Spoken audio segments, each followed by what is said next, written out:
vacation rental. I've got an early Christmas present for you." He reached into the crate and pulled out a small, white cardboard box. "Go ahead, open it." What a nice surprise. The box was heavy for its size and filled with foam packing peanuts.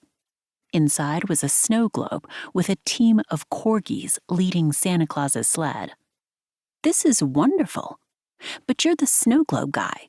Are you sure you don't want to keep it in your collection?" "There comes a time when a man says, 'I've got to stop the madness,' know what I mean?" Laughing, I said, "Then I accept it gladly. Good luck." I waved goodbye to him as Roger Callahan, the public relations director of the Bella Villaggio collection, finished talking to the youngest member of my core team, Zoe Gaskell. Roger closed a 3-ring binder and joined me in the open doorway. 40-ish, with dark hair silvering at the temples, deeply tanned skin, and gold cufflinks, he resembled a model for luxury watches or vacations. He had a salesman's smile and a salesman's patter. I didn't know or especially care where the bullshit ended and the human being began, but I appreciated his well-defined widow's peak hairline, which made it easy to identify him among similar types. "Wow, it's coming down buckets," he said, his grin wide and his teeth too white. "It's wonderful," I said, focusing on his hairline and avoiding his eyes. "Human contributions to climate change aside, it's possible we're entering another mega-drought, like the Great Drought of 1276 AD, and of course the Millennium Drought. Not that there's anything intrinsically wrong with droughts. They're a normal part of our natural world, like termites and tsunamis. Irregardless, normal doesn't make them easy to endure." He tilted his head. "Isn't it regardless, not irregardless?" It was, but not anymore. Generally, words and terms are shortened for expediency, but people added the IR prefix, which means not, to regardless because it sounds correct, even though it sets up a double negative, I began.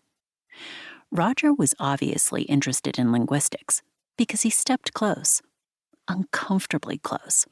So I added, "We're both on tight schedules.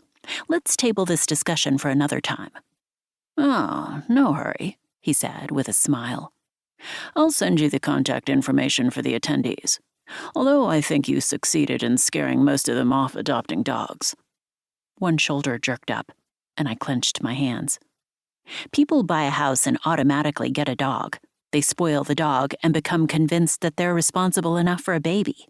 But once a baby enters the picture, they don't have time for the dog and dump it in a shelter or on the side of the road, or just neglect it for the rest of its miserable life.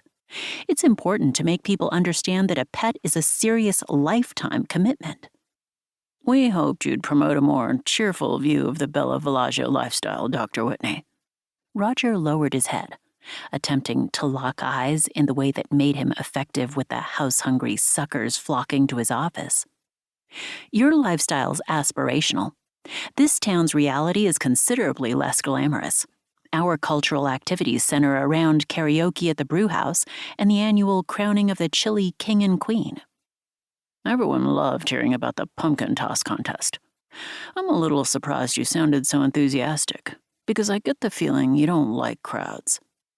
"I don't mind the anonymity that can be found in large chaotic gatherings, and I'm all for science-based activities. Going from theory and design to actual build and testing of our catapult was a fascinating project." "And I imagine that seeing pumpkins fly through the air and go kaboom must be fun," he said. "Anyway, that sort of folksy small-town life is irresistible to people seeking authenticity." Had I imagined the drop in his voice when he said irresistible? I don't know when authentic became a compliment, but decent people make an effort to slap a pleasant veneer over their personal defects, I responded. At least that's what my family and therapists had always encouraged me to do. Vixen, my liver and white-ticked German short-haired pointer, dashed into the barn, already splashed with mud, and sidled next to me.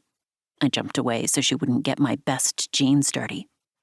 She was 47 pounds of exhilarating silliness and dazzling agility, with superb vision and a phenomenal nose. Because she followed her own whims, she was problematic as a search and rescue canine.